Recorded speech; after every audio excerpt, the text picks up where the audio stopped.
Hello guys, this is your guy, the Blessed Trader here. So I just want to show you something through technical analysis. Look at Nasdaq, okay? Look at Nasdaq. I want to show you how this goes. So a while back you would have drawn a trend line like this, okay? Let me just do this. I just want to show you a few things here.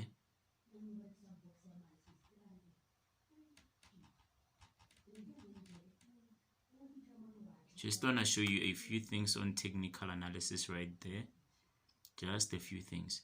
So a while back you would have drawn a trend line like this, and your trend line would have been like something like, I just want to see here. Yeah, it would have been something like this, okay? It would have been something like this, because that's what we call the last kiss. That's what we call the last kiss. The last kiss of an angel. That's the kiss of an angel. Kiss of an angel right there. Yeah. So your trend line would have been like this. Why? What's the reason? The reason is that since it took off from here, it then came out here, then it continued to go up. This was a morning star. Then from the morning star it went all the way up. Then here it tried to break the trend, but it couldn't. As you can see, it rejected outside the trend line. Then it went all the way up, right? So with it going up, it then came back to retest. After the retest, it went up. So this is the first touch. This is the second touch. The third touch is expected to break out. This is exactly what it did. It went on from the first touch, second touch, then the third touch, it broke out. It went down.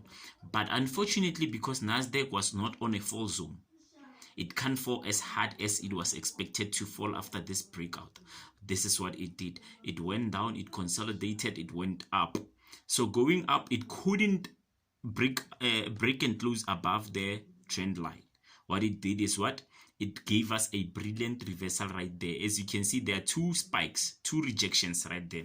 Let me zoom in so that you can see.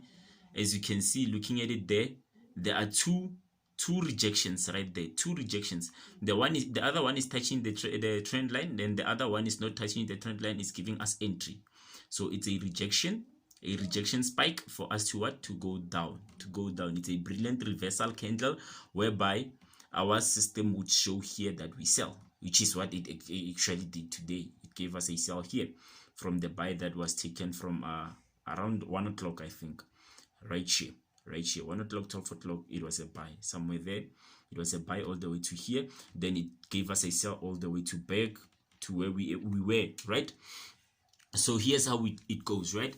Technically, to analyze if Nasdaq would go back, this is what you would do, guys. This is what you would actually do. Okay? Exactly this. You would go back here and give it a horizontal line. Then you just go on with horizontal lines.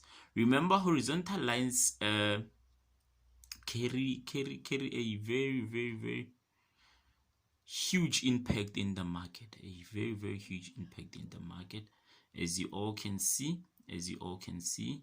Now at the retest 2, we are having a horizontal line. So there we go.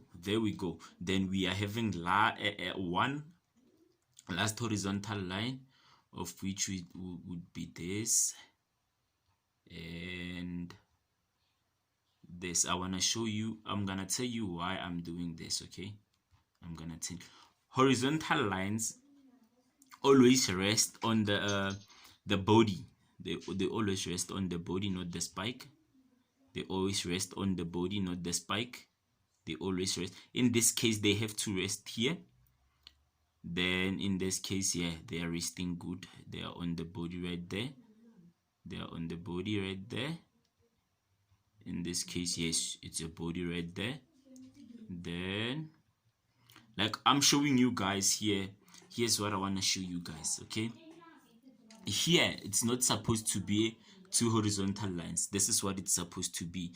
Like I'm showing you the power of technical analysis for you to understand that technically you can get an entry into the market, and technically you can get out of the market with profits.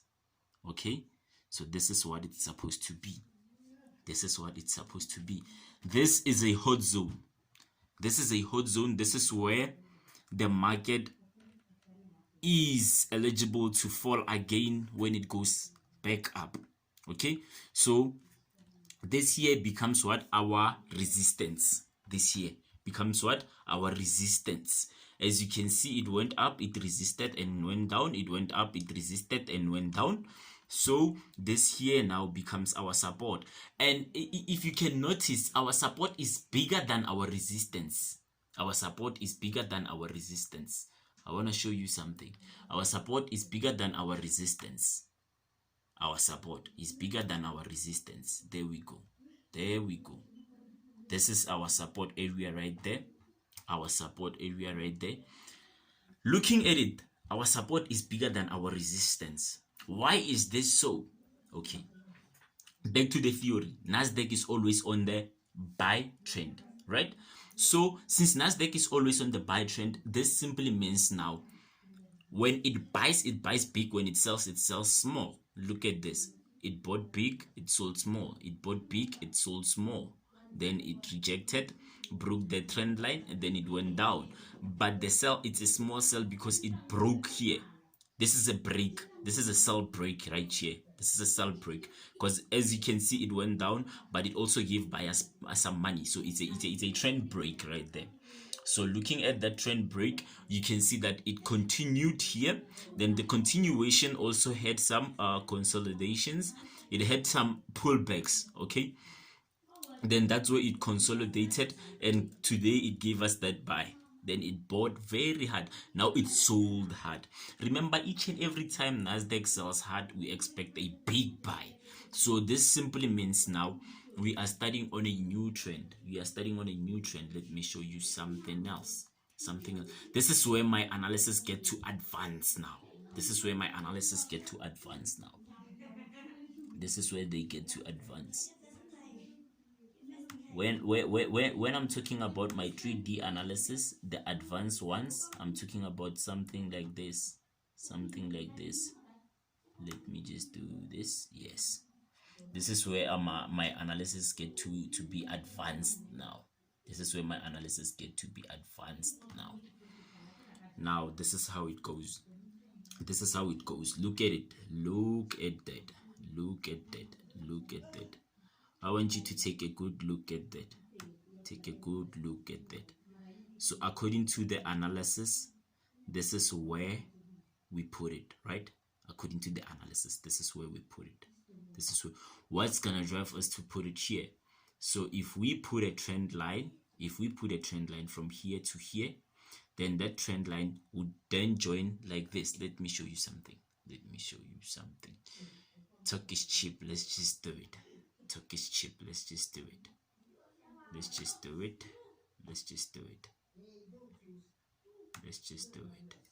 Talk is cheap.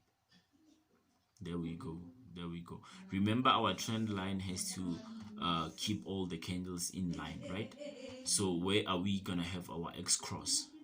The most important factor of the trend, the X cross. If we put it here, it still gives us the X cross. Then it gives us the X cross right here, right? So here's what prevents us to be at fault. Okay, here's what prevents us to be at fault. This should be our X cross. Why is this our X cross? Because now the trend line is here. The horizontal line is here, the trend line is here, the other moving trend line going up is here. So this is where they meet. This is our X cross. Simply meaning now Nasdaq can go even further down, right? But it going further down, it can never break out of our support. Okay, so simply meaning sellers are still at potential of collecting more profits. They are still at potential of collecting more profits up to this point. So So from this point, right at the horizontal line, that's where they can what, they can now consolidate. That's where they can now consolidate. Then after experiencing that consolidation right here, that's where we can experience a bit of a, from this consolidation right here, that's where we can experience a bit of a uncertainty in the market, because it has to play out finally. So remember, we are soon to experience a day break.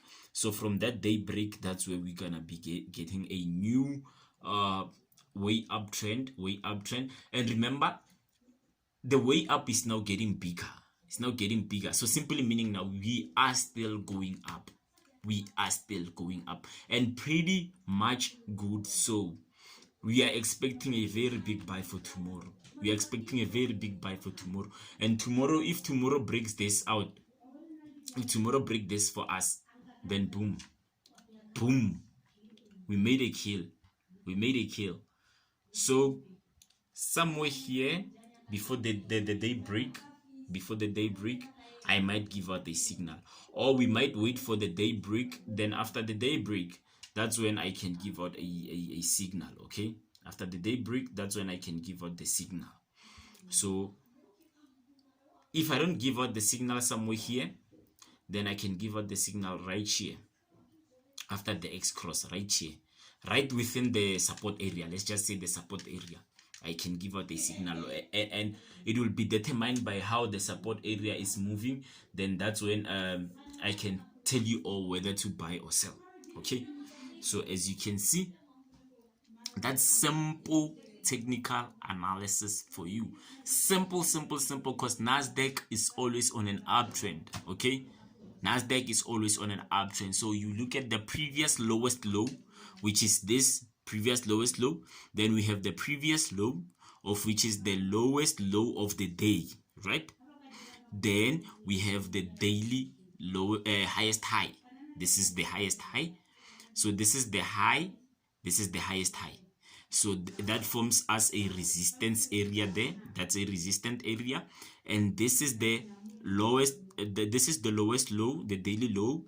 And this is the lowest low, which is the previous day's high, which is this, right? So this was the previous day's high.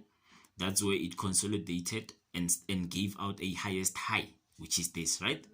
Then so from the high to the lowest low of the day, which is today, that forms us an area of what's that again, an area of support, right? Then from the daily high to the daily highest high, that gives us an area of resistance.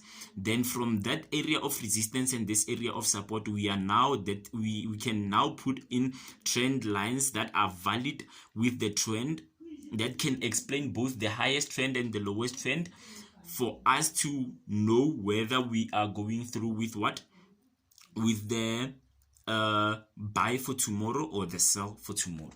Simple as that.